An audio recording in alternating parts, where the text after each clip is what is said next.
He was a morbidly obese surgeon destined for an operating table and an early death.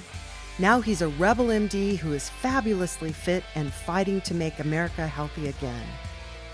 This is Stay Off My Operating Table with Dr. Philip Ovadia.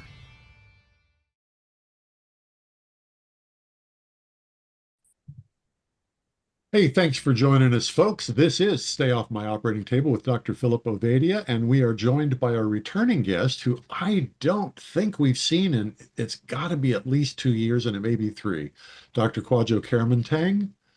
Dr. K, welcome back. It's good to have you. I am so excited to come back on the show because let me tell you, you guys are blowing up. The movement is real. Staying off my table, like this is happening. You know what's happening in 2025. People are taking ownership of their health. And this is why it's exciting to be a part of this movement. And so thanks for having me on again. Yeah, it's great to have you back. I know we've seen each other a few times at various conferences and stuff. Always love being with you, love your energy. And it is exciting to see what's happening in the movement. And maybe we'll start with that and your perspective on that. For anyone that didn't hear the first episode, just to give a little bit of the background, Dr. Kwadwo is an intensivist, an intensive care doctor. He's north of the border in Canada, and that maybe gives him a little different perspective on things. But I think, as we're recording this in the beginning of June, here in 2025, of course, the MAHA movement is well underway, and love to hear sort of your perspective on what's happening, what you're seeing in Canada regarding this. Maybe start with that. Yeah, I mean, I definitely don't think we're getting the same energy in Canada. I think part of the problem is a lot of the way we approach things is very black and white, very dichotomous. And so without getting too political, some of the advocates that are promoting getting people healthy again are put on the anti-vax category, and everyone's throwing the baby with the bathwater. And so I think that's maybe why there's a little less energy happening in Canada. But I gotta say, regardless of your politics, this is exciting because there is something to how we're feeding our kids. Or feeding the population. There is something to this lack of activity, the lack of movement. And when we see the rates of metabolic syndrome, and then we see what metabolic syndrome is linked to, heart disease, stroke, infection, mental health, reproductive health, all these things, cancer. The time is now, yo. The time is now to get people engaged, give them the tools to take ownership of their health, be positive about it, and tag on to this momentum because it's coming. And it's exciting to be part of it because it's going to make a difference. I wholeheartedly believe that. Yeah, I mean, I look at, there are lots of different threats that we all have to, our livelihoods, our lives, perceived and real. But the one threat that really just crosses all of the borders, right? The, nations, politics, race, religion, none of that really matters when it comes to health, right? Health is probably these days the biggest threat in almost anyone's life at all the different stages of life. And we're really seeing that most of it is emanating from one common root cause, right? And that's the food that we're eating, the way that we're living, and its impact on our, metabolic health. And I'm just excited to see that discussion, starting to happen on a large scale. We know that it's a big problem to tackle, but at least it's getting talked about. And I think some aspects of it are starting to get addressed in a very real way. Absolutely. I don't know if this is a recent study or not, Phil, but I feel like it was a meta-analysis looking at the impact of ultra-processed foods and longevity and directly tying that to mortality. So you live shorter life because of the amount of ultra-processed foods that you're ingesting. And when we think about how much ultra processed foods in our face, or how much we were, especially as being raised in 80s and 90s, like this is what we were pushed to consume. Yeah. And knowing that, and knowing the ties that it has on mortality, like that alone, the fact that that's front and center is telling us, hey, let's think about what we're ingesting in our body. Let's really think about what ultra processed foods mean, why it's so important to be focused on whole foods and why that's magical. Think about, what we give to our animals, where they're being raised and so forth. Think about what we're ingesting in our bodies and how it's going to impact our health. And I think I have no doubts in my mind that this is only gonna gain focus, and people's eyes are gonna open up, and we're gonna relook at how we approach this. What are you seeing in a clinical setting that's changing? That's Positive or changing. negative? Yeah.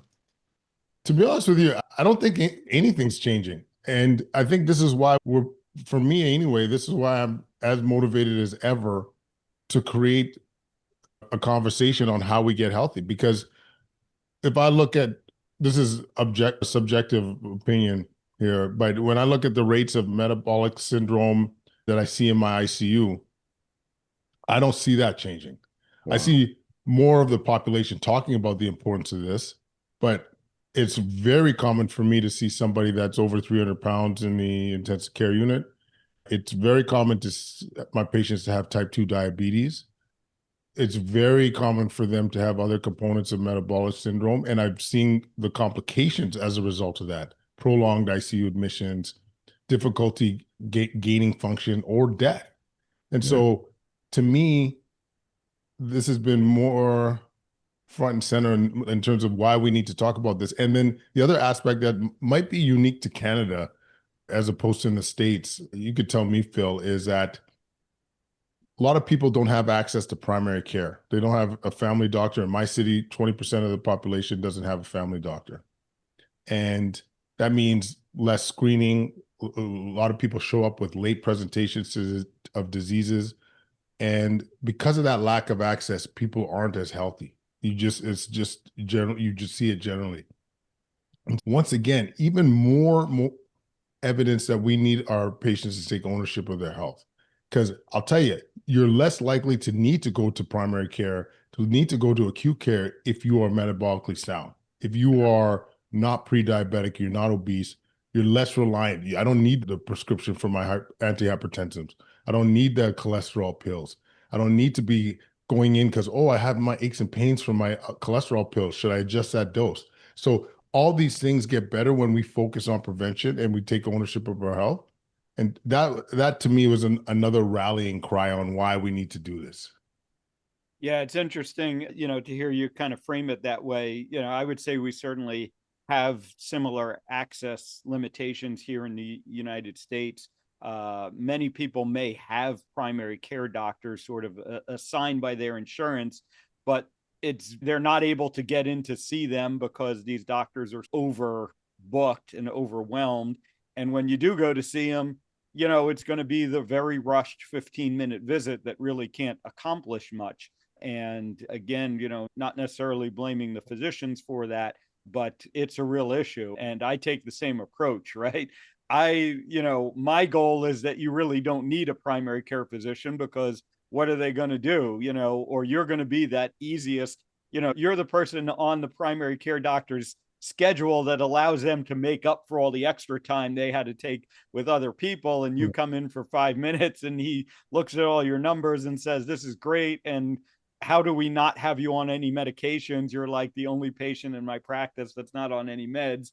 And then you're out the door. It's an interesting dichotomy there, like you said, that really, and it's just an example of how the system has failed the people, and the people need to take back, control. You need to be in charge of your health. I think that's a very similar message that we share. Absolutely. It's been a few years. We talked probably some last time about, what impact metabolic disease has in the ICU. And I guess, kind of getting your perspective again on you mentioned that the people coming in, right, are overwhelmingly have these metabolic problems. And you said that's really not changing. And I would say, yeah, it's probably, stayed at 99% basically. But do you find that people are more open to hearing about the role that metabolic disease has played in getting them to the ICU? Do you think there's some change around that? I think there is more willingness to hear the concerns, and also more willingness to change. I do get that sense from people. Unfortunately, by the time they get to me, often it's a little bit too far gone, or they're in a state where they can't absorb any of this information. But every once in a while, you get a family member, especially sometimes they'll recognize your content and say, "Hey, I heard about you talking about prevention over prescription. Tell me a little bit more about why protein's important, why you keep harping on protein." And sometimes indirectly, you're impacting patients or their families, I should say. But unfortunately, when they come to us, they're often in a comatose state. They're in a on life support. They're not able to communicate, and if they do survive, often they don't have all their faculties with them in the acute setting. Sometimes it gets better, obviously, or more often than not, it'll get better with time. But there's so many issues that are front and center for them that it seems like that is not the priority. They just want to somehow manage to get out of that ICU. Because the other thing, Phil and Jack, I gotta throw down is that going through an ICU admission is not good. You don't come out the same person. You're going to come out weaker if you survive. There's some mental health disturbances that are directly tied to that. PTSD, anxiety, depression that we know is well in the literature. You lose significant amount of muscle mass. I believe it's like 0.5% a day when you're in the intensive care unit. So you come out a shell of what you once were most often if you survive. This is why after 20 years in this clinical medicine, this is why the passion is similar to Phil. I don't want to see you in the ICU. Literally, I don't want to see you in the ICU. And I know some people joke like you're writing yourself out of a job, and there's always going to be emergencies. You're going to have the strokes that you can't predict, heart attacks, car accidents, cancers. It's inevitable. But if we could avoid even 0.5%, 2%, man, that's putting a dent in so many people's lives. I'd like to ask you to just do a little mental exercise. Just imagine that you've got the microphone in front of you, and you've got the entire Canadian Broadcasting Company has given you 2 minutes, and everybody who tunes into anything from the CBC is going to get to hear Dr. K, but he's only got 2 minutes. What are you going to say in those 2 minutes? Comes down to this. I've seen the ugliest of situations in the intensive care unit. I've seen people suffer. I've seen their families suffer. I've seen people, if they survive, not come out the same. And what I'm preaching here about getting metabolically healthy, we can do this collectively. This is not something I've learned in medical school. I did not learn that if you had type 2 diabetes or prediabetes that you could reverse it. My education was that you're going to the path where you're going to be dependent on insulin. And if it wasn't for platforms like this or with my colleague, Dr. Phil, I wouldn't have known that people are reversing their diabetes through diet and exercise. So here's my message to you guys. We could do this collectively. We could collectively get healthy and avoid seeing people like myself in hospital. And not only you could do this through diet and exercise, from reducing your stress, from connecting with others, from finding your purpose. By doing these things, not only are you going to improve your health in general, your energy, you're going to reduce your risk of heart attack, stroke, mental health, your mental health, you have mental clarity, you have less anxiety, depression, reduce your risk of cancer, right? You will be more likely to have babies. Your reproductive health is better. Everything gets better when you're metabolically healthy. And we got this failing healthcare system, but no one's telling us to take agency.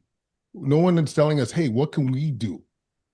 And let's collectively, if we talk about, hey, I said talk about getting healthy, make it sexy again. What'd you do after supper? Oh, my family went out for a walk. Way to go, Jack.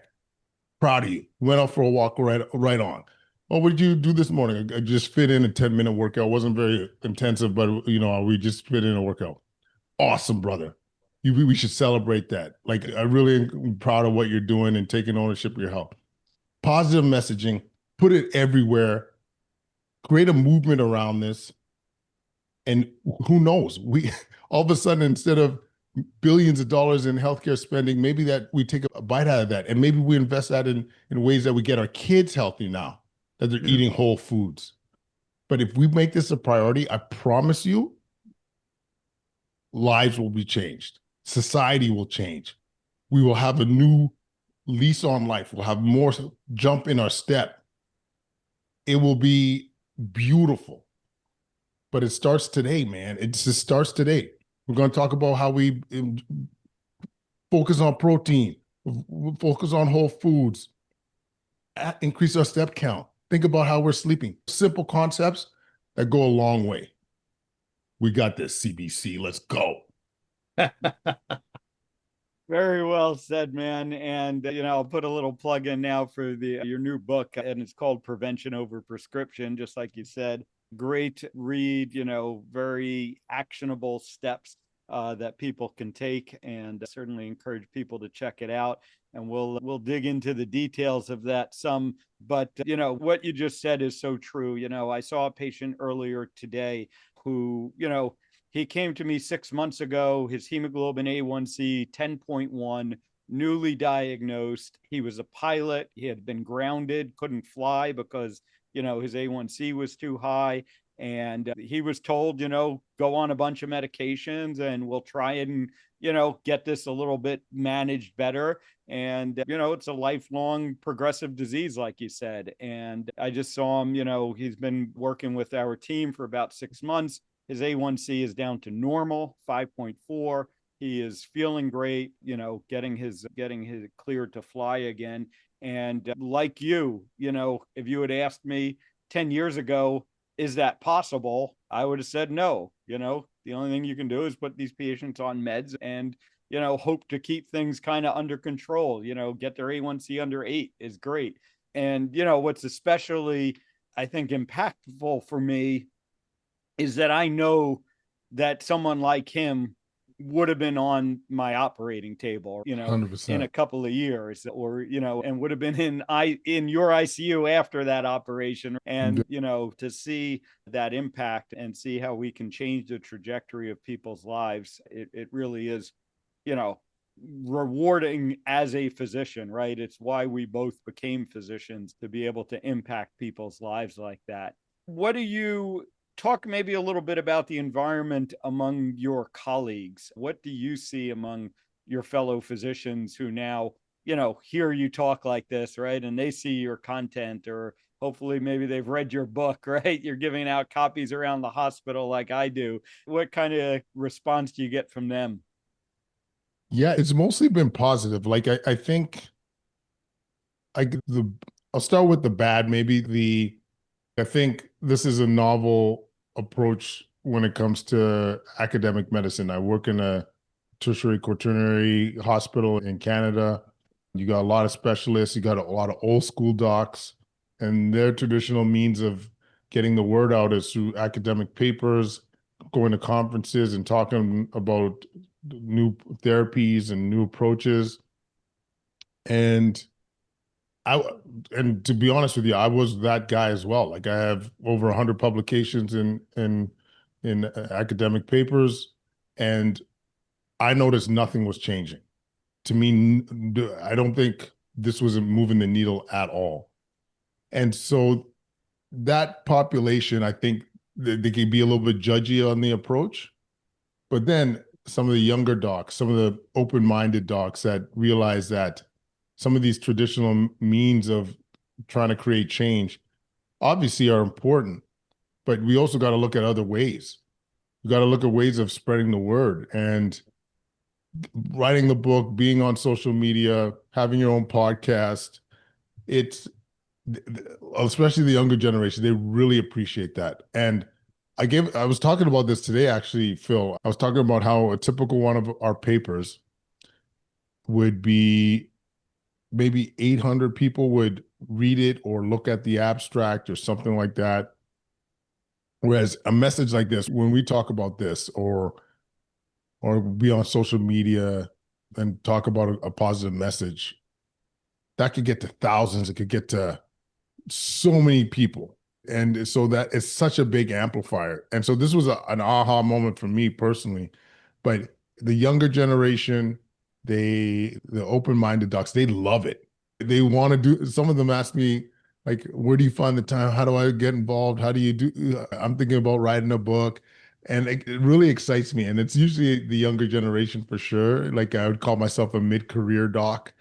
So that younger generations and like the medical students, the residents, or their first few years out of training, they're thinking about this stuff and leveraging social media, leveraging other tools to get the word out. And so I try and mentor them as much as I can in the sense of giving them advice and how they could get their word out. But overall, it's been, if I had to be more succinct, it's been overwhelmingly positive in terms of the response. For the doctors, this is actually a two-part question. For healthcare providers, what is the low-hanging fruit? Where do they start? And similarly, for folks who are not healthcare providers, who are like me, just men and women who are trying to be healthy, what's the low-hanging fruit?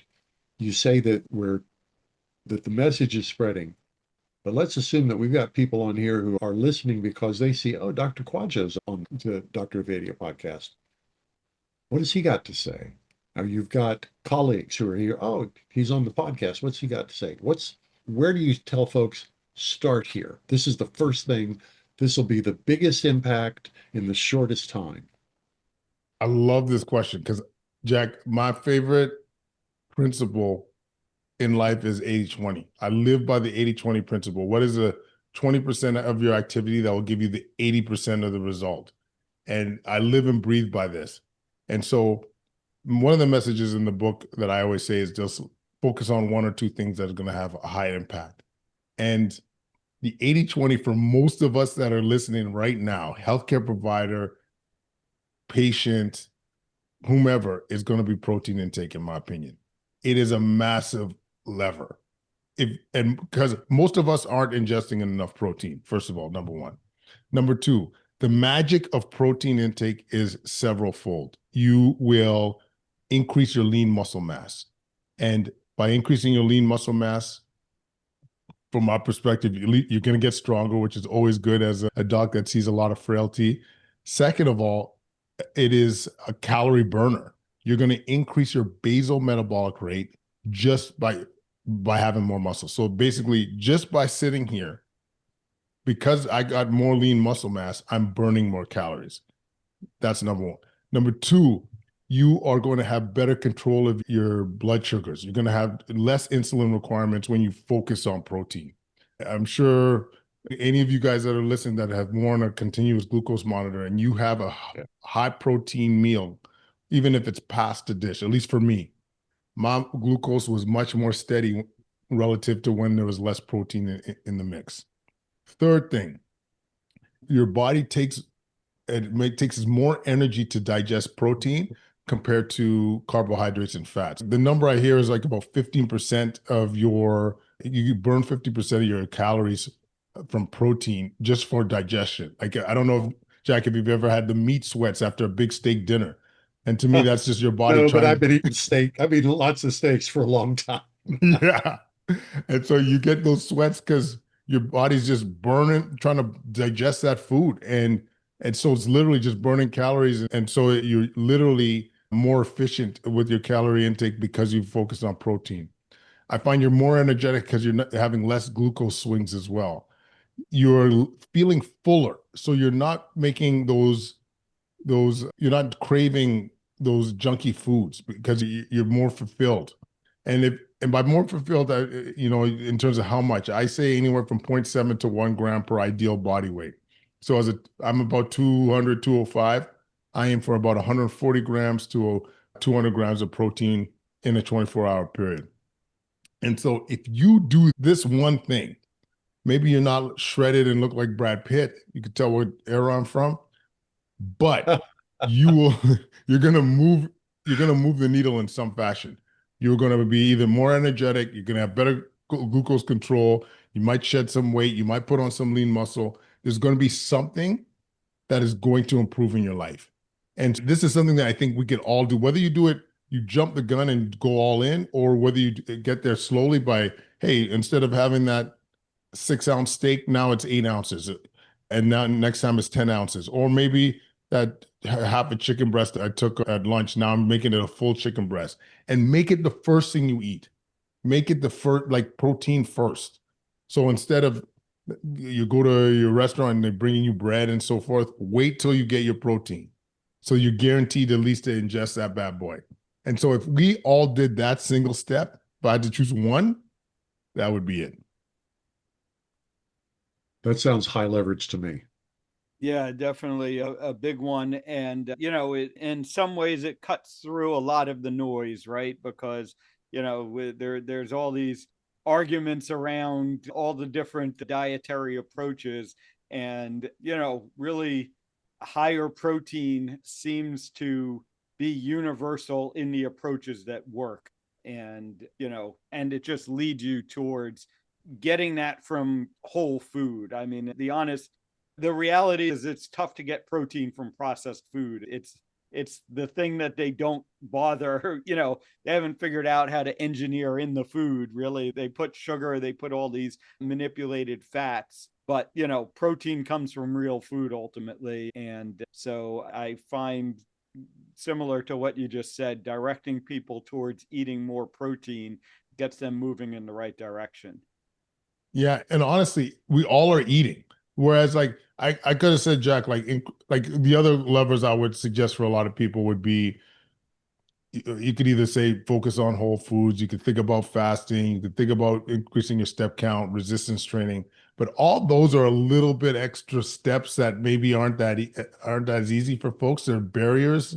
There's a bit of resistance to get there. If I said increase your step count by 25%, most people, so where do I start? Like I have a desk job, and like, of course we would have suggestions for them, but it doesn't seem as daunting as just adjust what's on your plate that you're going to eat already. Just eat a little bit more of what's delicious already and fulfilling. I think people could really get behind that. Is that a message that resonates inside the ICU? You know, it's funny. I used to, I used to be a bit shy with a lot of my messaging. Like my hospital, which I honestly I was a bit shocked at. We started a protein line, protein powder, but they Is that what hold your us. T-shirt is? Yeah, Guided Nutrition. Step back so we can see it. But Nice. I thought I was going to be judged a ton by my colleagues, and my hospital decided to carry it. So if you go to my Ottawa hospital, you go to the gift shop, and they're like, "Yeah, we're proud of this. This is something that you focusing on protein intake. You're providing people with a high quality option that they could take that's MD backed, Health Canada approved. Hell yeah, let's go." And so I'm getting more in that conversation when we see our critically ill patients. We start talking about their protein intake. I honestly, it's sometimes I get a little bit of chills because I mean, Phil, we've gone through this in terms of the advocacy we've gone through during the pandemic. There was a huge cancel culture with you say the wrong thing, and so I've been always on eggshells when it came to any non-conventional messaging. But when I hear even in my own house, my work environment, people seeing the benefits and seeing and feeling that message is important. Oh man, does it ever feel validating? And one of the new initiatives at our hospital too is one of our high-ranking, high respected chefs, Stephen Beckta. He owns a couple of restaurants here. We brought him in to look at what we're feeding our patients. and its key theme was high protein, good on fiber, whole foods, less ingredients. They sampled it for one of the floors in their hospital, and the plates were mostly being finished. And I think even the families were eating some of it because it was so delicious. People are seeing the value. This idea that food is medicine is resonating. And so I think it's starting to hit. Yeah, I mean, one of the things I love about what you've been doing is that you're working within the system. You're trying to change the system. A lot of I'll say us, in this movement, right? We sort of have found ways to circumvent the system or be sort of on the edges of the system. And you're right in there, trying to make changes. And, instead of just, right, it's easy to complain about the hospital food, but to do something about it, that takes effort and it takes leadership. And you've been doing that. So that was actually going to be sort of my follow-up question, was around, what do we need to do to start changing the system, right? And start making it so that the system isn't working against health, which it seems like oftentimes it is. Yeah, it's a good question. Like I don't know if I was last time when I was on the show last time, if I had my role. So I've been department head at my ICU, so I actually get to sit at the senior management tables and get to voice my opinion when it comes to issues like this. And I'm learning to be patient. It's not my virtue, but to answer you directly, Phil, you need patience. And what I think is necessary is little wins and where these organizations, they don't have to invest much to trial something and see if there's benefit. So like this real food project, for example, this is 10 years in the making. Like obviously it slowed down during the pandemic and everything, but and 10 years is too long. But the way I've always approached things is you do a little pilot study, you do something at a small level and you show the benefit, especially if you could show a cost benefit analysis. That's my area of specialty in terms of academic papers. And then you scale it. And then you say, hey, we showed you that there's impact here. We showed you that there is lives being impacted and we're showing some cost savings or cost neutrality. Let's put some muscle into it now. That's always been my approach. It's slower. It's less like the home run hit, but you get more buy-in with that approach. Now, that being said, I think at least once again in Canada, we're in a healthcare crisis. I think people are more willing to swing the bat to, get that triple instead of those bunting for that maybe single. And I'm certainly trying to push the envelope personally.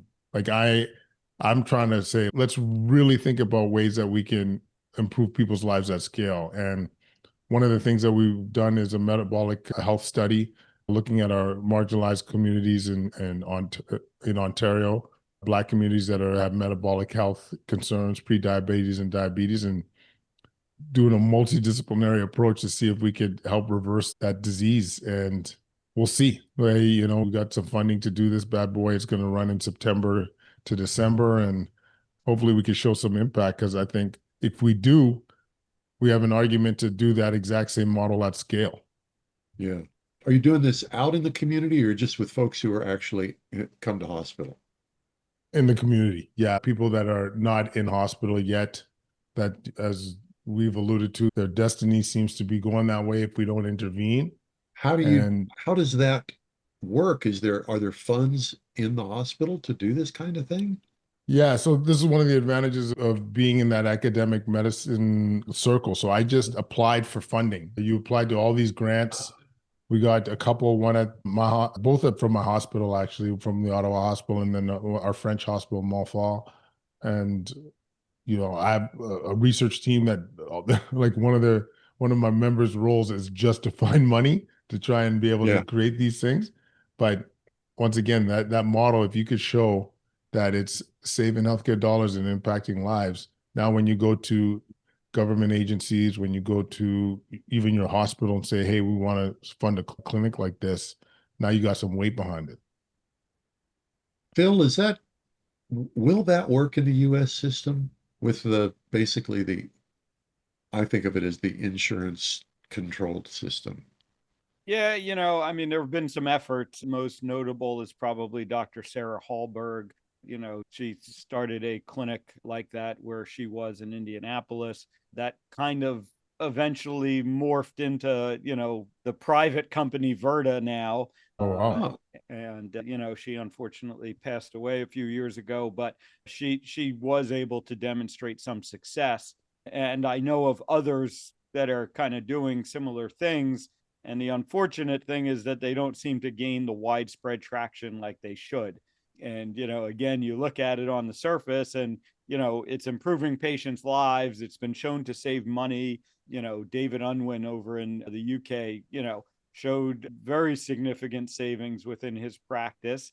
And, you look at that and say the National Health Service, the NHS over in the UK there's no reason why they shouldn't spread this far and wide, and yet that hasn't happened as of yet. And some of it does have to do with here in the US we have some maybe misplaced incentives, and in other places for whatever reason it's just tough to get this stuff to catch on. I think on some level it's so revolutionary that people just can't believe it's true.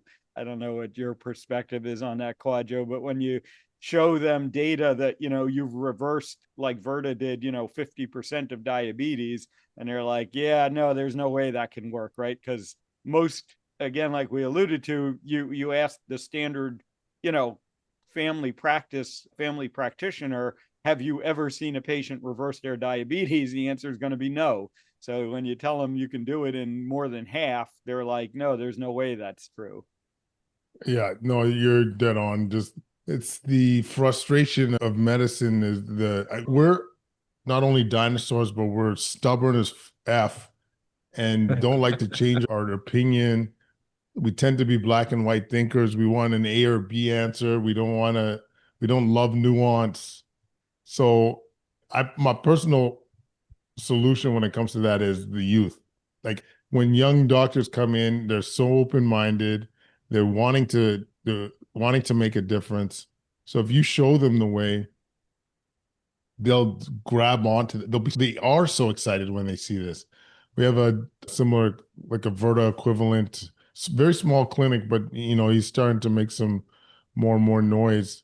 And he's got one doc that is going to join his practice, but then now they're taking on medical students that are so keen to hear about reversing people's type 2 diabetes. And so my humble opinion is it's only going to get more popular because it's not hard to see what that impact will be as you're a rotating medical student. When you every second patient you see has type 2 diabetes, like it's pretty obvious that it's a major concern. What's the most surprising research that has come across your consciousness here in the last year? And I'm specifically thinking about, I tend to follow our guests on social media. So we got a handful of researchers who have been on the show.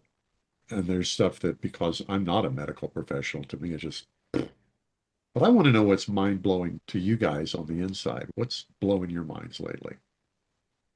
It's a good question, actually. What's mind blowing to me Okay, now? I'm gonna prime the pump a little bit. Nick Norwitz is constantly publishing stuff that's just really counterintuitive. His Oreos study where he used Oreos to lower his, what was it, Oh Phil, yeah, HDL or LDL? I can't. His LDL. yeah. And to me, there's a tremendous amount of wisdom in the approach he's taking to make a point, to kind of get a wedge under the wall there to start opening up minds. But again, I'm not a medical professional. It was just, it blew my mind. There are two that come to mind right now. One is, oh, and I'll preface this by saying I don't know much about the topic, but I'm wanting to learn more was this microplastic stuff. There was a New England Journal of Medicine paper on the amount of microplastics that they're seeing in the body, like into your reproductive organs and such. And I remember at a grad student that worked on our research team telling me, like, when she saw me drinking my plastic or like my Dasani from, when it's been in the Yeah. car or whatever, and she was like, you know, there's going to be some microplastics in there. I'm like, I don't know what you're talking about, and this is delicious. Leave me alone. And yeah, so this to me has been fascinating because the amount and where it lands on the body has changed my approach to this. And the second one is the impact of exercise on mental health. I've always thought it was important, but it's clear from the data now that you exercise it on a regular basis is going to be just as impactful as taking an antidepressant or anti-anxiety medication. I learned that in the past 6 months, and that has been very enlightening with that mental health crisis that we have. If you are not telling your patient, assuming we're not talking major like hospitalization, major depressive disorder or so forth, but you're telling your patient that before going on their SSRI or their medication, you better be making sure they're moving. That to me was a clear signal for me to advocate for that. So those are the two that come to mind, Jack. Phil, I want to hear from you too. Yeah, so I was actually going to go the mental health route as well, and the work that's now coming out of the Metabolic Mind Initiative, the Bazooki Group, Dr. Christopher Palmer, demonstrating the impact of metabolic therapies, primarily diet-based metabolic therapies on mental health has been pretty mind-blowing as well. And to think and for them to now demonstrate that you can take people with schizophrenia and bipolar disorder and that have been treatment resistant, right? Not responding to medications, and change what they eat and see their conditions, reverse. That's even more amazing than reversing diabetes to me. Diabetes on some level, it's a little bit obvious, right? Your body can't handle sugar, so you stop eating sugar and the disease gets better. But to think about these psychiatric conditions that are improving from a similar intervention, that's really been kind of mind blowing for me as well. So I'd love to hear just a little bit more about the book, if you don't mind. Yeah, maybe Absolutely. start with, what was your goal in writing it? Yeah, it's a good question. I think it was the fact that we are so inundated with health and wellness advice that's ridiculous. You don't know where to go, you don't know where to turn, and some of the things that we're suggesting to people are so counterintuitive or they're opposites. You should be vegan, you should be carnivore, you should be fasting, you should be eating frequently, you should be cold plunging when between 30 and 35 degrees only at 1 p.m. Like all these random specific stuff that you're seeing online. And I think it's a barrier for people to get healthy. So I wanted to put together in the simplest way possible content that it was going to move the needle for people. And we put it in 5 principles, really finding your purpose, which was a late chapter. It was kind of motivated from Ben Azadi after doing an interview with him. And it really resonated with me at a time when I wasn't healthy. It was when I wasn't aligned with my purpose. So I was not happy at work. I was frustrated in personal life. And when I reconnected with my purpose, then I started eating better. Then I started to move. Then I started to take my health seriously. So that was the main principle. The other ones that we talk about is nutrition, because I think that's the most important lever for improving metabolic health, exercise, stress management, specifically sleep being the biggest one, and then connection, social connection and community. And we do it in the book is just instruct people to pick one or two things. Pick one or two things to focus on that we think is going to be the 80-20 of your health and wellness and go all in. But don't look at the book and say, I got to do all these things. You choose. Maybe it's the sleep side. For me, to be honest with you, boys, if I were the thing I need fixing in my life is the sleep. As an ICU doc, I'm on call tonight. I'm probably, depending on the help I get tonight, I'm going to get anywhere from 3 to 5 hours of sleep. It's going to be broken up potentially. And sometimes it's hard to get out of that rhythm when you haven't been sleeping on a regular schedule. So how do we improve your sleep quality? Are you putting on blue blocking glasses? Are you moving throughout the day to increase your sleep pressure? Are you turning off the screens? Is your room as cold as possible? Like really thinking about ways that you could improve your health and your wellness, but choosing one or two things.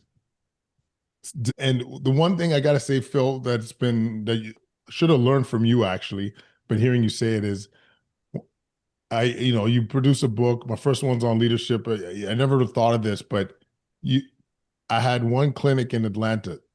They bought 200 copies to give to their patients.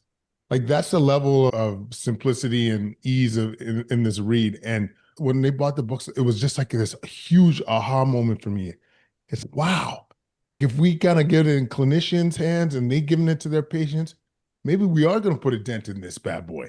Maybe this is going to be a tool that people can lever to improve their lives. But the real reason, well, the long-winded answer, Jack, in terms of why I created the book was just simple tools that you could use and just picking that one or two things that you think will move the needle. I like that 80-20 approach. You don't have to be perfect. Just pick the stuff that and get it high right 80 leverage. and Jack, get it right 80% of the time. You Yeah. You know what I mean? If you're doing it right 80% of the time, you're consistent most of the time, it's still going to move the needle. We're Yeah. not going to be perfect. It's so encouraging to think about where the national conversation, and I'll admit, I think of Canada as the 51st state. So that's why I'm going to include the national conversation here. But it's so encouraging to think about the national conversation, how it's changed since we had you on. I think it was 3 years ago. Yes, it feels like we're pushing a boulder up a mountain. But if we turn around and we look where that boulder was when we first talked, we have pushed it a good ways. And there are a whole lot more people helping. That's encouraging. We're not just shouting into the void. We're not winking in the dark. It's making a difference. Man, your biggest leaders, I'm not going with that 51st day. I'll get canceled right away, man. I ain't doing that. I'm Your just poking the leaders, bear. your leaders are like in terms of health are all in with it. Yeah. That is huge. We used to be talking voodoo, man. Yeah. These are reversible metabolic syndrome. What the fuck? What are you talking Yeah. about? No way. What is this fasting thing? What's this carnivore thing? What's it? Protein is going to damage my kidneys. Are you crazy? No, man. This is now like I loved it. Like I love it. Like before jumping on the call, the amount of people that have come to me and said, Kwadwo, I've just doubled my protein intake and I'm feeling good, son. I'm feeling good. It's coming. And it's gonna come with momentum and it's needle moving, guys. This is what's happening. Yeah. Yeah. It's good to be reminded of that. It is really good to be reminded of that. Definitely. Well, I see we're coming up on the top of the hour here. Yeah, exciting stuff. Why don't you let people know, where to get the book, where to connect with all the other awesome stuff that you're doing. So once again, gents, I just want to thank you for the opportunity. You guys are mentors. I'm trying to catch up with you guys and keep up with the momentum because everywhere I'm seeing Phil and this awesome message and connecting with great guests. So this is a real privilege to jump on right now. The easiest way to find our content is drkwadwo.ca. So drkwadwo.ca. That has everything on social media. You can find us at Quadcast. So KWADCAST. We're on Instagram, YouTube, Facebook, TikTok, you name it. The book is called Prevention Over Prescription. You can find it on our website or on Amazon. #1 bestseller in preventative medicine at the time of recording. Let's go. What else can I tell you? Our supplement lines, guided nutrition, and we focus on high quality protein powder, So you can find that on drkwadwo.ca as well. And I think that is all. The podcast is Prevention Over Prescription. Nice and easy and catchy. You can find a Dr. Phil episode in there as well, one of our most popular episodes. And yeah, I think that about sums it up. Oh, We got to get this guy. We got to get in the same room with this guy. I love this energy. It's always fun when I get to be at a conference and stuff with Kwadwo, and he's even more high energy than he comes across on camera, if you can believe it. Just keep up the great work. You know what I want to do? I want to get in the gym with him. We could have fun in the gym, boys. I'm looking at those traps there. This dude picks up iron. I can tell. I like it. I mean, that would be another message, Jack, if I could scream from the ceilings. Everyone's got to be pushing weight. Make it a priority. If you had to choose between pushing weight or cardio, I would say push weight. You could always add a cardio component to that. Yeah. That's a whole nother episode there. Amen. All right. All that contact information will be available in the show notes, folks. So you can just go there, click on it, and get to wherever you want to go. We appreciate you being with us. Phil, thanks for inviting Dr. K back on the show. I'd forgotten how much I'd enjoyed him last time. This was even better. Thanks, guys. All right. This has been Stay Off My Operating Table. We appreciate you being with us, and we will talk to y'all next time. Chances are you wouldn't be listening to this podcast if you didn't need to change your life and get healthier. So take action right now. Book a call with Dr. Ovadia's team. One small step in the right direction is all it takes to get started. Contact us at ifixhearts.com/talk. That's ifixhearts.com/talk.